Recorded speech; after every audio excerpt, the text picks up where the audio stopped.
welcome back to my channel. Welcome to my new office that is in progress. Don't mind the shelves, they're definitely still being worked on, but I am really excited to be sharing this new location with you guys. I'm so excited to have a proper office. I've had a few different offices over the past few years, but none that I really took ownership of and decorated how I wanted. I wasn't even sure exactly what I wanted, to be entirely honest. So I feel like I'm finally finding my own style and just really enjoying the process and really enjoying having such an inspiring space to be working out of. But anyway, that's kind of aside from the point of today's video. Today we're going to be talking about how to start a blog that makes money. I've been blogging for, I don't know exactly. I feel like I started blogging actually kind of at the tail end of high school or early college. So 7 years now, 8 years that I've been blogging, but I definitely did not make any money at it for the first 5 years or so. It's only been in the last 3 years that I've really started making money from my blog, and there was a lot of different reasons for that. I was not consistent, I didn't know why I was blogging, I didn't know how to make money with a blog, but I've learned a lot over these past few years since I've started making money from my blog. And I mean, I guess I learned a lot even before that, but it's only really come to fruition and I've only figured out how to put it all together in these last few years. And of course, if you like this video, make sure you hit the like button down below to let me know. So in today's video, I'm going to be sharing with you the 8 things that you need to do in order to make money with your blog.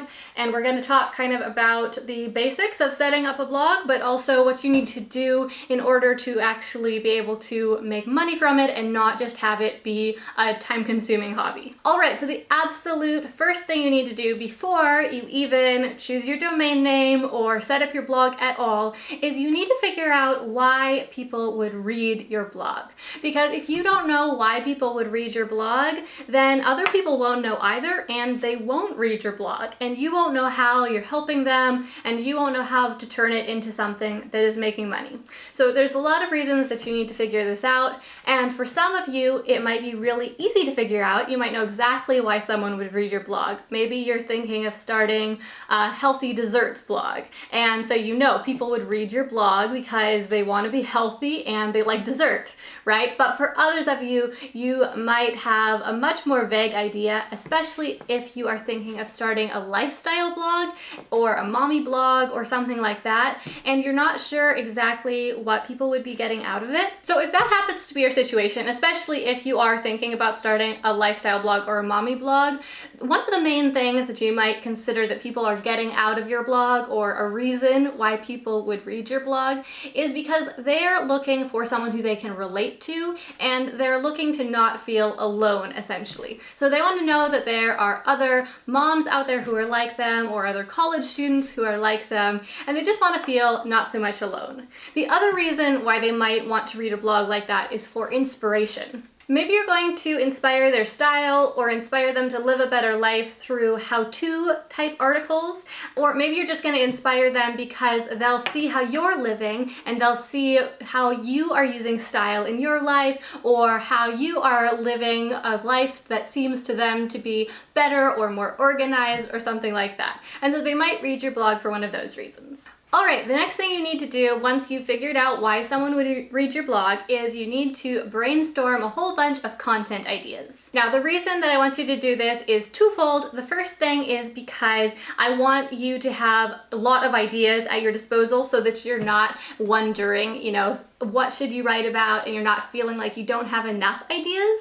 But then the other reason is so that you can refine and organize your ideas so that you can really polish what's going to be on your blog, and it won't be so messy right when you first start out. If you brainstorm all these ideas, then you'll be able to sort them into different categories, and maybe decide to not do some ideas that at first you were kind of interested in. They weren't at the top of your list, but they seem like pretty good ideas, but then when you see them with all the other ideas, you'll realize that they don't really fit. So that's why it's a good idea to start with the second step by brainstorming a bunch of ideas and then organizing them into categories and deciding which ones you're actually going to use on the blog and which ones should probably go in the trash. Okay, and then step number 3 is the thing that we all think we need to do when we start a blog, and that's actually set up the blog. So there's a number of different things that you need to do in order to get your blog up and running. This video isn't going to be a how to start a blog tutorial.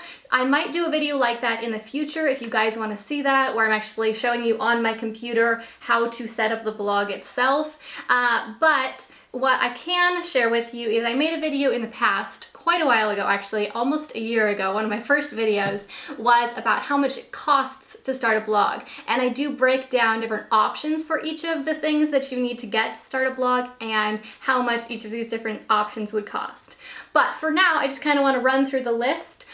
First off, you need hosting. Hosting is basically a service that has your blog on it so that people from all over the world can go online and access your blog on this server. The second thing you'll need is a domain name, and that's just your web address. So like gillianperkins.com is my domain name. The third thing you need to do is install WordPress. That's what most people use, at least. You don't have to, there are some other options, but WordPress provides so many options. It's very flexible and it's completely free. So that's what most people use for their blogs and for a lot of other types of websites too.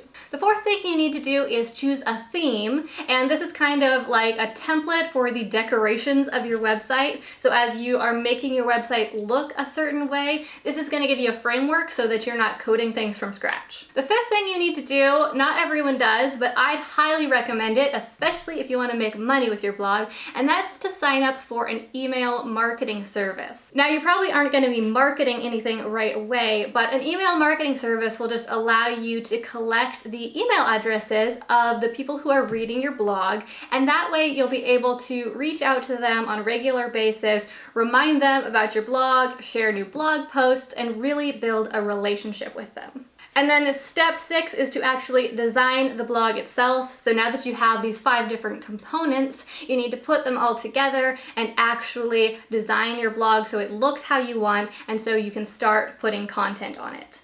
Okay, so that brings us to the end of step 3, which is set up your blog, and now step 4 is to start blogging. So this is where you're actually going to be writing blog posts and then putting them onto your website. A lot of you might really enjoy the process of designing the blog and making it look how you want, but for all the rest of you who just thought that that was a hassle, this is probably the part that you're really excited to get into, which is actually writing the blog posts. After you've written a few blog posts, you're going to probably want some people to start reading them. And so step number 5 is to drive traffic to your blog.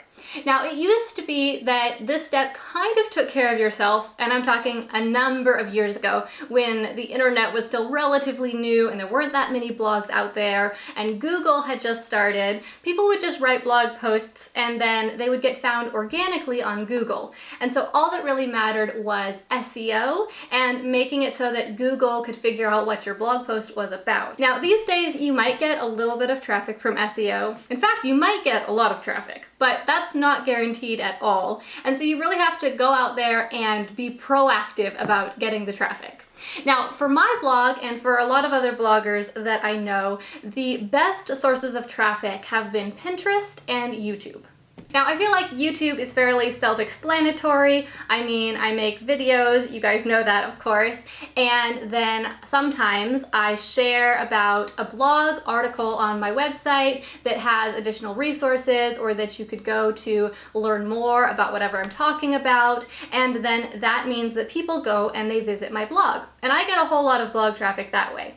Pinterest might not be quite as obvious, but basically people create images, like the sort of pins that you see on Pinterest, and they put them in their blog posts, and then they pin those images onto Pinterest. Now, it gets a little bit more complicated than that. Okay, actually, it gets a lot more complicated than that if you want to actually get any real traffic from Pinterest. So I have another video. Again, this is a video I created almost a year ago, but it's all about how I get blog traffic from Pinterest, and I really get into the nitty-gritty of my traffic strategy in that video. So if you want to learn about how to get blog traffic with Pinterest, then I will link that video up there in the corner and you can go check it out. Once you are actually getting traffic, and just a word of warning, that step is the one that takes the longest Sometimes it starts working right away, but a lot of the times you do have to kind of test different things and figure out something that works for you and what the best thing for your blog is. But once you have a system that is working well and you're really getting traffic, then it's time to move on to step number 6. Step number 6 is to engage with your audience. Now, there's a lot of different ways you can do this, but basically all it means is you've got these people coming to your website, they read an article, and then they might just leave. Probably. They'll just leave and they'll completely forget about you and they'll never even think about your blog again, even if they thought the article was great.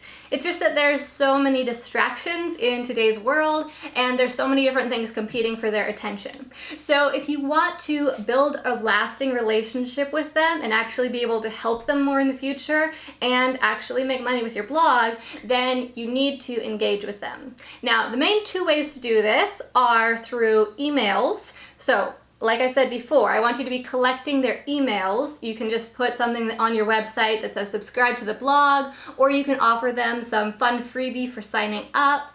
But however you do it, you want to be collecting their emails, and then you want to email them on about a weekly basis to really just continue to build that relationship, to share your new blog posts with them so that you can get to know them better and they don't forget who you are. And then, of course, the other way that you can do it is on social media. You can choose whatever your favorite social media platform is, something that has kind of an updates type feature, so like Instagram or Facebook or maybe Twitter. And then you want to just be sharing with them on a regular basis, share new articles with them, of course, but also share the behind the scenes and what's going on in your life. Okay, and then step number 7 is where you actually get into the making money part, although make sure you don't try to skip to step 7. A lot of people do. If they're focused on how to make money with a blog, they just try to skip to step 7, which is basically figure out how to make money. We'll get more into that in just a moment. But steps 1 through 6, every single one of them is so vital because those steps really lay the foundation for being able to make money. And if you try to skip any of those steps, then making money with your blog just will not work and you will feel really frustrated and you'll waste a lot of time trying to do something that just isn't gonna happen. Okay, so step 7, I said it was basically figuring out how to make money with your blog. What the step is decide how to help your audience further. So, way back in step number 1, you decided or you figured out why someone would read your blog in the first place. So maybe they want to get healthy and they like desserts. Okay, that's plenty enough reason for someone to be reading your blog. And now in step 7, you're gonna figure out how can you take this a step further. That's what they want. How can you give them even more? How can you be even more helpful? So in that instance, maybe the answer would be to publish a cookbook of your top dessert recipes.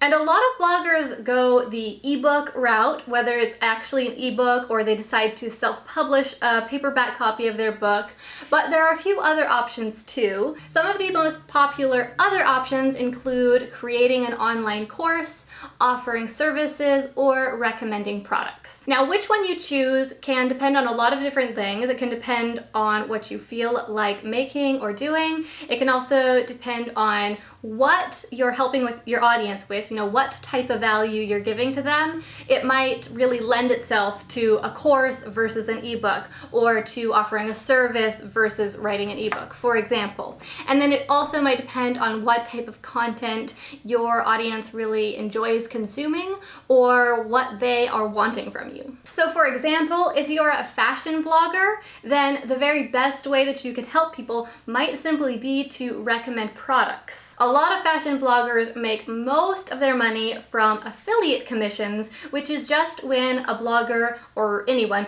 recommends a product and they give you their unique link for that product. And then if you go and buy that product, then they get a small cut of the sale. Whereas on the other hand, if you have a blog for photographers about photography, then the best way you could help your readers might be to create an online course for them about how you edit your photos.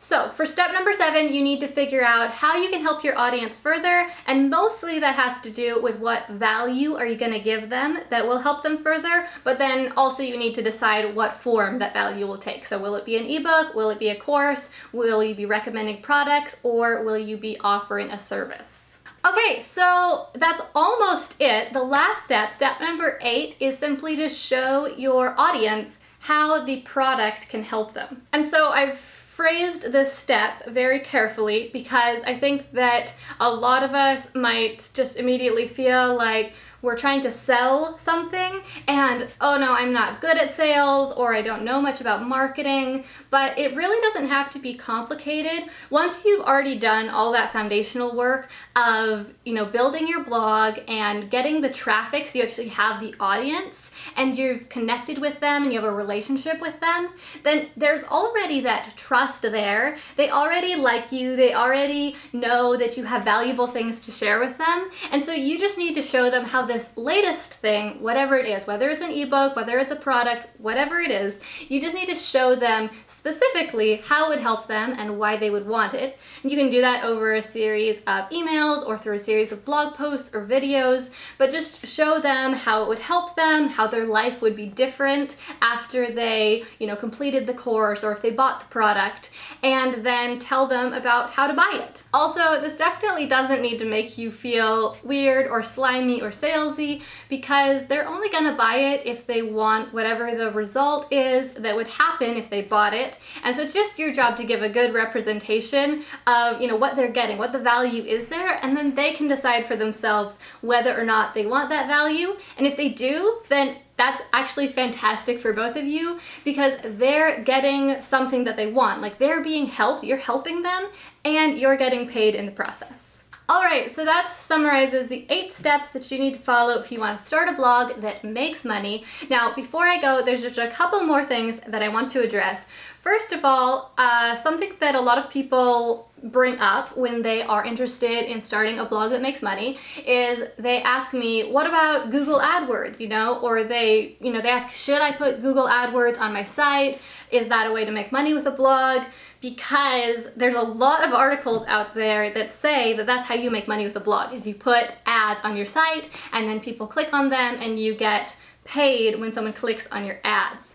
And that used to be an okay way to make money when the internet was less competitive, when people weren't so oversaturated by advertisements. They were more likely to click on the ads and the ads paid better. But these days, I would not recommend putting ads on your site. In fact, that would be the last thing I would suggest you would ever do, because first off, there's a million blogs out there, and so if you want to stand out, your blog needs to be fantastic.